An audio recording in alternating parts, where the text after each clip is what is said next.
तो कैसे हैं प्यारे बालकों, स्वागत है आपके अपने प्यारे से यूट्यूब चैनल में। आज के क्लास में आपको पढ़ के एकदम मज़ा आ जाएगा, मतलब क्लासे में सब याद हो जाएगा।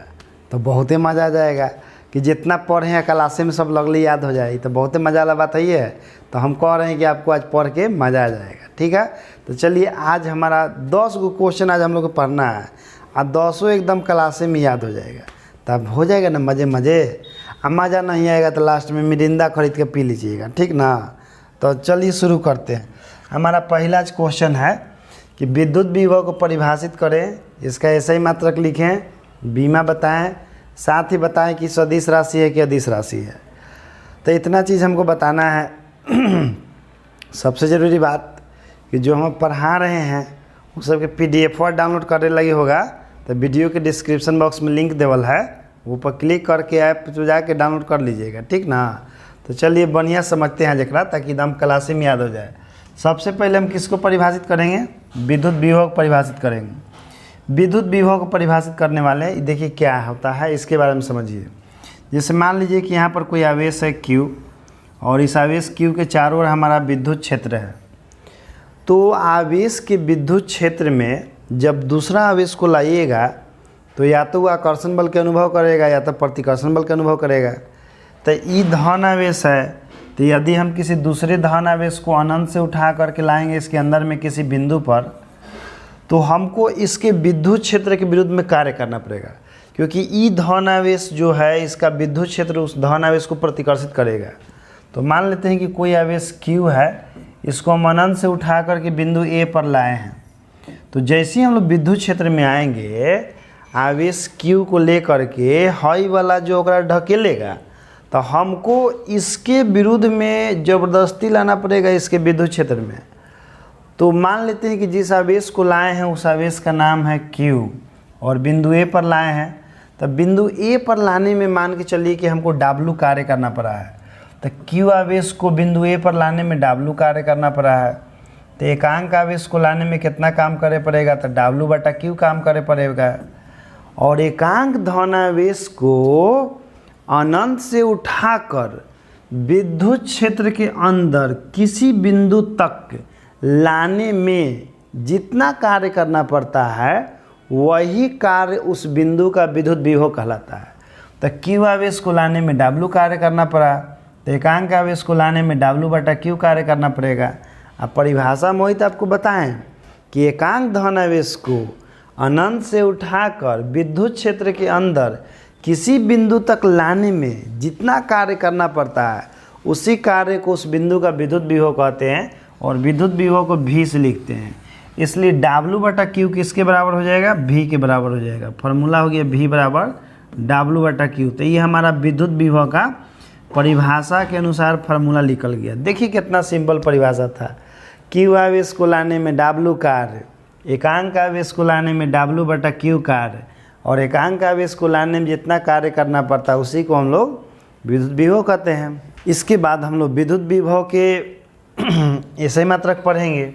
इसके बाद ऐसे ही मात्रक बीमा, साथ ही सदिश राशि है कि अदिश राशि है। तो चलिए इसका हम ऐसे ही मात्रक निकालते हैं। परिभाषा तो आप लोग समझ गए। अब इसका हम ऐसे ही मात्रक लिख रहे हैं। ऐसे ही मात्रक के इसका क्या होता है हम निकाल के दिखा देते हैं, आप लोग याद कर लीजिएगा। V बराबर फार्मूला क्या है? W/Q है कि नहीं? तो V बराबर W/Q है। W जो है कार्य होता है और कार्य का ऐसा ही मात्रक जूल होता है। Q हमारा आवेश होता है, इसका कूलम होता है। तो विभव का ऐसा ही मात्रक जूल प्रति कूलम हो गया और जूल प्रति कूलम को हम लोग क्या कहते हैं? वोल्ट कहते हैं। तो विद्युत विभव के ऐसा ही मात्रक आपका जूल प्रति कूलम हो गया जिसको वोल्ट कहते हैं। अब इसके बाद इसका बीमा बताना है, तो इसका बीमा भी चलिए बताते हैं फार्मूला से ही। फार्मूला से बहुत चीज़ क्लियर हो जाता है। V बराबर W/Q। तो कार्य का बीमा क्या होता है? mL² T−2 होता है और आवेश का बीमा आपका AT होता है। ऊपर जाएगा तो हमारा क्या हो जाएगा? mL² T−2, ये हमारा A−1 और ये हो जाएगा T−1। तो हमारा V बराबर क्या हो जाएगा? V बराबर mL² T−3 और ये मेरा I−1 हो गया। तो ये विद्युत विभव का आपका बीमा हो गया। सब फार्मूले से काम हो जाता है, एकदम इजी और इजी से भी आसान है, ठीक ना। और साथ ही इसका ऐसा ही मात्रक भी पूछ रहा है। तो देखिए विभव का फार्मूला, देखिए विभव का फार्मूला है आपका W/Q है। अब इसमें W जो है अदिश राशि है, Q भी अदिश राशि है, और दो अदिश राशियों का जो अनुपात होता है वो भी एक अदिश राशि होता है। तो हमारा विभव क्या हुआ, सदिश राशि हुआ कि अदिश राशि हुआ? तो विभव आपको सदिश राशि हुआ। तो जान गए कितना सिंपल था विभव के। और ये एग्ज़ाम में आता भी है, एग्ज़ाम में आया भी है। एग्ज़ाम में विभव से वो क्वेश्चन नंबर रखल है, या तो डिफिनेशन आता है, या तो ऐसा ही मात्रक, या तो बीमा, या सदिश से या अदिश करके दम। मतलब बहुत अच्छा पॉइंट है, हमको मेरे ख्याल से आपको याद हो गया होगा, क्योंकि विभव की इतनी आसान परिभाषा था कि एकांक धनावेश को विद्युत क्षेत्र के अंदर अनंत से उठा करके किसी बिंदु पर लाते हैं तो जितना कार्य करना पड़ता है उसी कार्य को उस बिंदु का विद्युत विभव कहते हैं। इसके बाद हम लोग पढ़ना है विभव प्रवणता। देखिए विभव प्रवणता के पहले आप जानिए फार्मूला। जैसे विभव प्रवणता का फार्मूला होता है E = dV/dx होता है। इसमें x होता है आपका दूरी, अब v होता है विभव। तो जिस तरह से हम लोग डिफ्रेंसिएशन में जानते हैं, जैसे देखिए डिफ्रेंसिएशन में आप कैसे पढ़ते हैं dy/dx, तो इसका मतलब होता है कि x के सापेक्ष y में परिवर्तन के दर। डिफ्रेंसिएशन पढ़े ना कि change in y with respect to x is called differentiation. तो उसी तरह से यहाँ पर ये कैसे हम लोग बोलते हैं कि x के सापेक्ष y में परिवर्तन की दर को अवकलन कहते हैं।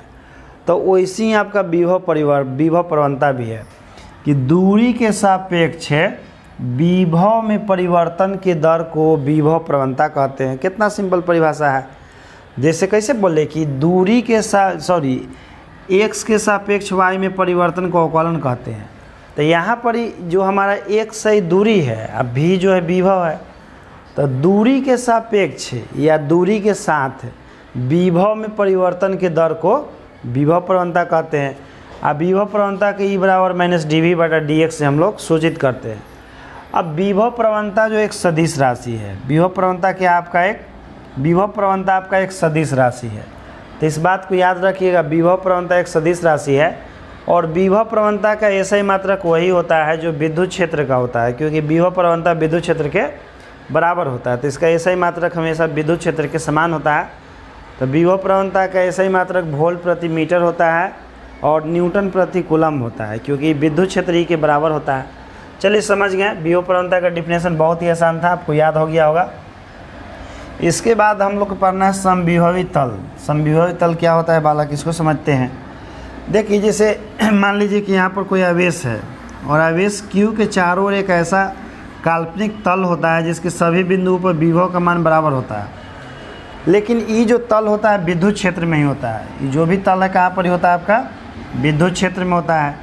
इसलिए समविभवी तल का परिभाषा बहुत ही आसान होता है कि विद्युत क्षेत्र में एक ऐसा तल जिसके सभी बिंदुओं पर विभव का मान एक समान होता है, तो उस तल को हम लोग समविभवी तल कहते हैं। जैसे आपका चारों ओर विद्युत क्षेत्र है और ये वो तल है, जितना विभव एजा मान लीजिए 50 वोल्ट है, तो यहाँ भी आपका विभव 50 वोल्ट होगा, यहाँ भी विभव 50 वोल्ट होगा। लेकिन ये तल आपका कहाँ पर ही है, विद्युत क्षेत्र में है। तो समविभवी तल का डिफिनेशन क्या हुआ कि विद्युत क्षेत्र में एक ऐसा तल या एक ऐसा सतह जिसके सभी बिंदुओं पर विभव का मान एक समान होता है, यानी कि बराबर होता है, तो उसी तल को हम लोग समविभवी तल कहते हैं। एकदम इजी से भी आसान डिफिनेशन है, याद आपको हो गया होगा। समझ गए। तो समविभवी तल समझ गए कि विद्युत क्षेत्र में एक ऐसा तल या एक ऐसा सतह जिसके हर एक पॉइंट पर विभव का मान बराबर होता है। जैसे यहाँ पर विभव जितना होगा वहीं इतना होगा, एकदम हर बिंदु पर विभव। लेकिन जैसे मान लीजिए कि यदि समविभवी तल यहाँ पर ही हो तो इसके हर पॉइंट पर विभव अलग अलग। जैसे यहाँ पर ये मान लीजिए कि 30 वोल्ट है, तो एक हर एक पॉइंट पर 30 वोल्ट होगा, हर पॉइंट पर एक 30 वोल्ट होगा। लेकिन हैजा 50 वोल्ट है तो यह अलग होना चाहिए। जैसे जैसे आवेश से दूर जाते हैं समविभवी तल पर विभव का मान कम होते चल जाता है। तो बहुत इसका सिंपल डिफिनेशन है समविभवी तल का कि विद्युत क्षेत्र में एक ऐसा तल जिसके सभी बिंदुओं पर विभव का मान एक समान होता है, उसे समविभवी तल कहते हैं। बताइए कितना लॉलीपॉप डिफिनेशन है। अब देखिए समविभवी तल के 5 गो गुण लिखना हम लोग के, तो 5 गो का हम आपको 6 गो बता देते हैं, आप 5 गो याद रखिएगा। पहला बात कि समविभवी तल के प्रत्येक बिंदु पर विभव का मान एक समान होता है। जैसे समविभवी तल है तो इसके हर एक पॉइंट पर विभव का मान एक समान होता है। तो पहला पॉइंट हो गया कि समविभवी तल के प्रत्येक बिंदु पर विभव का मान एक समान होता है। दूसरा पॉइंट है कि आवेश से जो विद्युत क्षेत्र ऐसे निकलते रहता है, तो विद्युत क्षेत्र जो होता है समविभवी तल पर आपका लंब होता है। तो दूसरा लिख लीजिएगा कि विद्युत क्षेत्र जो रहता है समविभवी तल पर लंबवत होता है, दूसरा पॉइंट हो गया। तीसरा पॉइंट होता है कि दो समविभवी तल एक दूसरे को कभी नहीं काटता। जैसे मान लीजिए कि ये वो अलग समविभवी तल है, ये वो अलग समविभवी तल है, तो दो समविभवी तल एक दूसरे को कभी ना तो स्पर्श करती है और ना ही काटती है, तीसरा पॉइंट हो गया। चौथा पॉइंट है कि दो समविभवी तल के बीच का विभवांतर हमेशा एक समान होता है। जैसे मान लीजिए कि यहाँ पर ही 50 वोल्ट है, यहाँ पर ही 30 वोल्ट है, यहाँ पर ही मान लीजिए कि आपका मान के चलिए कि यहाँ पर ही आपका 10 वोल्ट है, तो कोई दो के बीच के अंतर निकाल लीजिए। जैसे 30 और 10 के अंतर निकालिए 20 आएगा, 50 और 30 के अंतर निकालिए 20 आएगा। तो चौथा पॉइंट है कि दो लगातार समविभवी तल के बीच का विभवांतर हमेशा एक समान होता है। पांचवा पॉइंट है कि किसी समविभवी तल के एक बिंदु से दूसरे बिंदु पर किसी आवेश को ले जाते हैं तो किया गया कार्य का मान शून्य होता है। जैसे मान लीजिए कि यह पॉइंट ए है, यहाँ से हम आवेश Q को उठा के यहाँ पर लेके चल गए, यहाँ पर पॉइंट B पर लेके चल रहे हैं, तो किया गया कार्य का मान शून्य होगा। तो समविभवी तल के एक बिंदु से दूसरे बिंदु पर किसी आवेश को ले जाते हैं तो किया गया कार्य का मान आपका हमेशा शून्य होता है। ये 5 पॉइंट आप याद रखिएगा, समविभवी तल से जुड़ा हुआ आपको हर जगह काम आएगा। हालांकि एग्ज़ाम में आपका 5 को कभी लिखने के लिए नहीं आएगा, एग्ज़ाम में आपके 3 ही लिखने के लिए आते हैं। तो 5 को बताए हैं तो 3 को तो कम से कम आपको याद रहना चाहिए, और 3 को में से लिख दीजिएगा, 2 को याद रहेगा तो चलेगा। अब हम लोग कहें कि आवेशों के निकाय के कारण विद्युत स्थितिज ऊर्जा का व्यंजक निकालें। 2 आवेशों के निकाय के कारण, तो चलिए इसको समझते हैं। सबसे पहले मान लेते हैं कि यहाँ पर एक हम पॉइंट ले लेते हैं A, और पॉइंट पर एगो आवेश जो है हमारा Q1 है, और Q1 आवेश से R दूरी पर एगो हम बिंदु ले लेते हैं, यहाँ पर बिंदु B ले लेते हैं। ठीक, आवेश Q1 से R दूरी पर एगो हम बिंदु B ले लेते हैं। ठीक, तो सबसे पहले आवेश Q1 के कारण हम लोग बिंदु B पर विभव निकालेंगे। तो आवेश Q1 के कारण बिंदु B पर विभव का मान हमारा कितना होगा? तो जैसा कि हम लोग जानते हैं कि किसी भी आवेश से R दूरी पर विभव का मान 1/4 पाई एप्सिलॉन नोट है, और Q1 बटा में हमारा R हो जाएगा। अब हम लोग क्या करते हैं कि किसी आवेश Q2 को अनंत से उठा के बिंदु B पर लाते हैं। हम किसी आवेश Q2 को क्या करते हैं, तो यानी अनंत से उठा करके आवेश Q2 को हम यहाँ बिंदु B पर ले जाएंगे। कहाँ पर ही बालक? आवेश Q2 को अनंत से उठा के बिंदु B पर ले जाएंगे। तो यहाँ मान लीजिए कि आवेश Q2 को हम उठा करके यहाँ पर ले आ दिए बिंदु B पर, तो इसको लाने में हमको कुछ ना कुछ कार्य करना पड़ा होगा। तो जैसा कि अभी हम लोग फार्मूला एक पढ़े थे विभव का, कि V बराबर फार्मूला होता है W/Q, जिसमें W होता है किया गया कार्य और Q होता है लाया गया आवेश। हम आवेश Q2 को अनंत से उठा के बिंदु B पर लाए हैं। अब बिंदु B का विभव हमको मालूम है कि V है, तो इसके लिए फार्मूला हो जाएगा V बराबर W और बटा में हमारा Q2 हो जाएगा। तो कार्य का मान हो जाएगा V गुना Q2 हो जाएगा। कार्य का मान तिरछा तिरछी गुना कीजिएगा तो V गुना Q2। तो जब हम लोग आवेश Q2 को अनंत से उठा करके बिंदु B पर लाएंगे, तो Q2 को बिंदु B पर लाने में हमको कितना कार्य करना पड़ेगा? तो W बराबर V गुना Q2 काम करना पड़ेगा उस फार्मूला के अनुसार। तो V का मान मालूम है कितना? 1/4 पाई एप्सिलॉन नोट है, और इंटू Q1/R, और इंटू में मेरा कौन है? Q2। और देखिए किसी भी आवेश को अनंत से उठा करके, किसी भी आवेश को एकांक आवेश नहीं कह रहे हैं, एकांक आवेश को लाइएगा तो फिर विभव हो जाएगा। किसी भी आवेश को अनंत से उठा करके किसी दूसरे आवेश के विद्युत क्षेत्र के किसी भी बिंदु पर हम लोग दूसरा आवेश को लाते हैं तो जितना कार्य कर होता है वही कार्य उसका स्थितिज ऊर्जा होता है। बात को समझिए, किसी भी आवेश को अनंत से उठा करके किसी दूसरे आवेश के विद्युत क्षेत्र के किसी भी बिंदु पर ले जाते हैं और ले जाने में जितना कार्य करना पड़ता है वही कार्य उसका स्थितिज ऊर्जा कहलाता है। तो यहाँ पर जो किया गया कार्य है वो स्थितिज ऊर्जा के बराबर होगा। तो इसके अनुसार हम लोग क्या लिखेंगे कि U बराबर W, क्योंकि स्थितिज ऊर्जा को U से लिखते हैं तो U बराबर हमारा फार्मूला हो जाएगा 1/4 pi epsilon note Q1 × Q2 और बटा में मेरा R हो गया। यही आपका हो गया दो आवेशों के निकाय के कारण स्थितिज ऊर्जा का फार्मूला हो गया। बहुत ही ईजी और आसान था। कोई भार है इसमें? नहीं ना।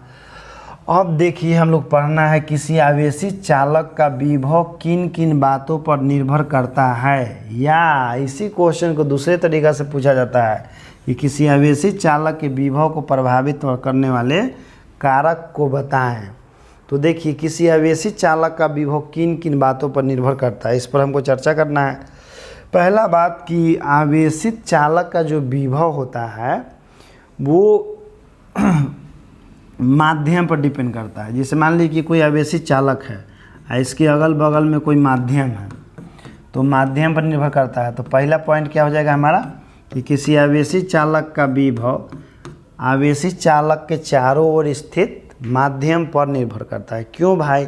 क्योंकि हम लोग जानते हैं कि आवेशित चालक के सतह पर विभव का फॉर्मूला होता है V बराबर 1/4 पाई एप्सिलॉन नोट और Q बटा में R होता है।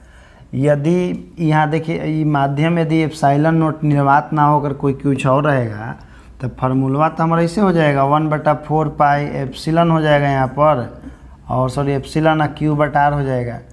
यानी कि पहला पॉइंट हो गया कि किसी भी आवेशित चालक का विभव आवेशित चालक के चारों जो माध्यम होता है उस पर निर्भर करता है। ठीक। दूसरा पॉइंट होता है फार्मूले में, देखिए दूसरा पॉइंट है कि आवेशित चालक का विभव चालक पर जो आवेश होता है उस पर निर्भर करता है। चालक पर जितने ज़्यादा आवेश रहेगा ओकर विभव उतना ही ज़्यादा होगा, और चालक पर जितने कम आवेश रहेगा ओकर विभव उतना ही कम होगा। तो दूसरा पॉइंट हो गया कि आवेशित चालक का विभव चालक पर स्थित आवेश पर निर्भर करता है। तीसरा पॉइंट होता है कि यदि किसी चालक के आकार को बढ़ा दिया जाए, जैसे चालक इतना बड़का है, आई चालक को हम बढ़ा के इतना बड़का कर दें तो अगर विभव का मान घट जाएगा। कारण जानते हैं क्या? क्योंकि जब चालक के आकार बढ़ाइएगा तो जो आवेश है वो सब दूर दूर हो जाएगा। आवेश दूर दूर हो जाएगा तो विद्युत क्षेत्र दुर्बल हो जाएगा। तो अब किसी आवेश को लाइएगा तो कम कार्य करना पड़ेगा, तो विभव का मान कम हो जाएगा। तो तीसरा पॉइंट है कि किसी चालक के आकार को बढ़ा देने पर विभव का मान घट जाता है, और चालक के आकार यदि घटा देंगे तो विभव का मान बढ़ जाता है। इस फार्मूला से भी समझ सकते हैं। जैसे फार्मूला आपका है ना V बराबर 1/4 पाई एप्सिलॉन नोट और Q बटा में R। तो जब चालक के आकार बढ़ाइएगा तो देखिए यहाँ से यहाँ का त्रिज्या छोटा है अभी, लेकिन आप ये इतना बढ़ा दीजिएगा का त्रिज्या बड़ा हो जाएगा, तो नीचे वाला R बढ़ेगा तो विभव का मान घट जाएगा। तो इसी बात से अंदाजा लगा सकते हैं कि चालक के आकार बढ़ाइएगा विभव घट जाएगा, और चालक के आकार घटाइएगा विभव बढ़ जाएगा। समझ गया?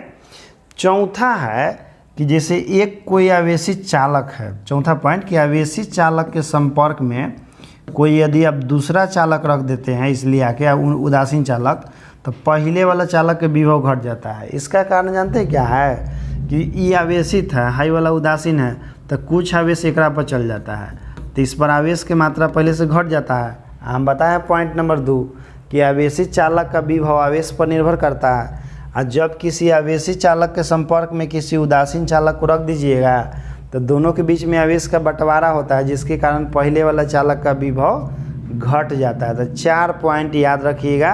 एग्ज़ाम में 3 ही लिखना होता है। एग्ज़ाम में ये आपका जब भी आता है 2 मार्क्स में आता है। इस बार संभावना है कि ये वाला क्वेश्चन पक्का पूछेगा चालक के विभव वाला, तो अब गर्दा छुड़ा के लिख दीजिएगा। हमको पूरा उम्मीद है कि हम 4 पॉइंट बताएं तो कम से कम अब 3 पॉइंट तक पक्का याद रखें। अब देखिए आवेशित खोखला गोला के अंदर प्रत्येक बिंदु पर विद्युत क्षेत्र की तीव्रता का मान शून्य क्यों होता है? इस क्वेश्चन का जवाब 3 तरीक़ों से दिया जाता है। आप कौन सा तरीका पसंद करेंगे, उसमें हम सबसे आसान वाला आपको बताते हैं। देखिए फार्मूला होता है E बराबर फार्मूला एक होता है माइनस dV/dx होता है, dV/dx होता है।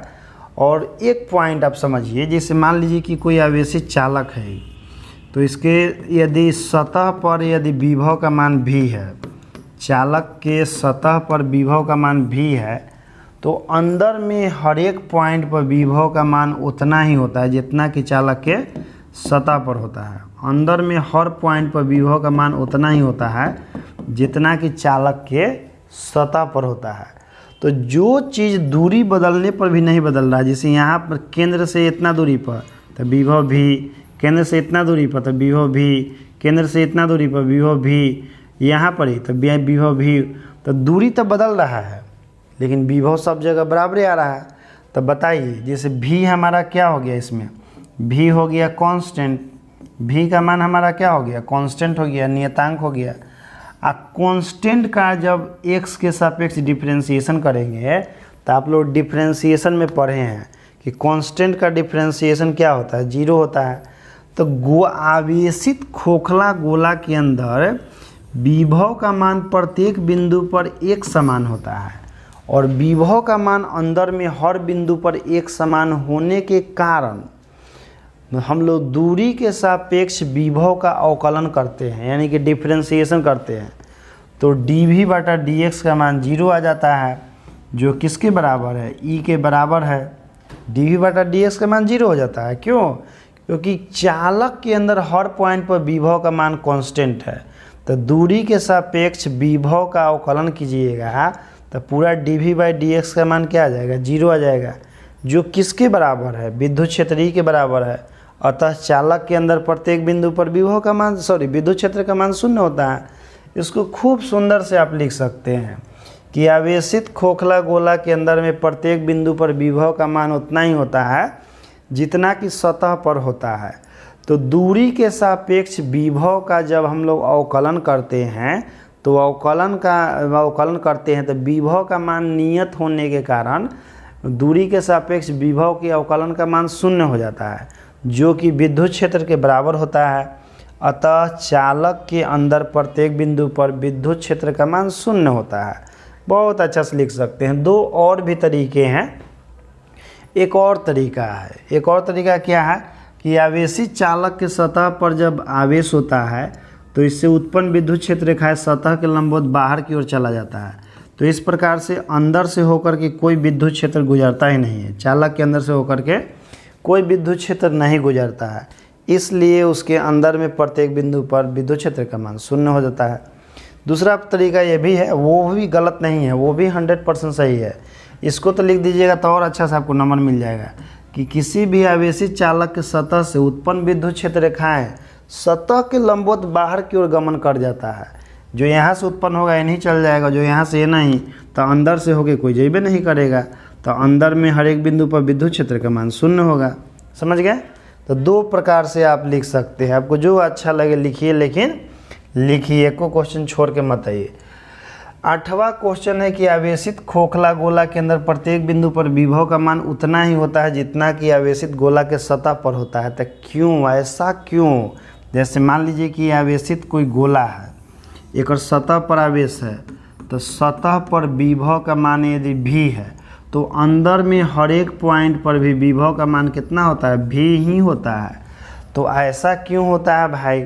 तो इसको समझिए। जैसे मान लीजिए कि आवेशित गोला है और इसके सतह पर विद्युत क्षेत्र है, आवेश है, और आवेश के कारण सतह पर विद्युत क्षेत्र है। समझिएगा अच्छा से नहीं। तो यहाँ से जो विद्युत क्षेत्र उत्पन्न होता है बाहर की ओर, यहाँ से जो उत्पन्न हुआ इधर की ओर, जो यहाँ से उत्पन्न हुआ इधर की ओर। तो जब हम लोग अनंत से किसी आवेश को उठा करके इसके नज़दीक लाते हैं तो हमको इसके विद्युत क्षेत्र के विरुद्ध में कार्य करना पड़ता है। इस आवेश से चालक के ऊपर जो विद्युत क्षेत्र है उसके विरुद्ध में आवेश को लाने में हमको कार्य करना पड़ता है। लेकिन विद्युत क्षेत्र कहाँ तक ले होता है? केवल सतह तक ले होता है। सतह के अंदर विद्युत क्षेत्र का मान 0 होता है। तो जो विद्युत क्षेत्र के विरुद्ध में हमको कार्य करना पड़ता है केवल सतह तक ही करना पड़ता है। सतह के अंदर जैसे ही प्रवेश हम लोग कर जाते हैं तो सतह के अंदर विद्युत क्षेत्र का मान शून्य होने के कारण अंदर में हमको कोई एक्स्ट्रा कार्य नहीं करना पड़ता है। इसी कारण से जितना विभव सतह पर होता है उतना ही विभव चालक के अंदर में हर एक बिंदु पर होता है। क्यों भाई? कैसे कि हम लोग जो भी कार्य करते हैं विद्युत क्षेत्र के विरुद्ध में कार्य करते हैं। अब विद्युत क्षेत्र कहाँ तक ले था? सतह तक ले था, तो हमको विद्युत क्षेत्र के विरुद्ध में सतह तकले ही काम करना पड़ा। जैसी सतह के अंदर प्रवेश कर गए हमको कोई एक्स्ट्रा काम नहीं करना पड़ा।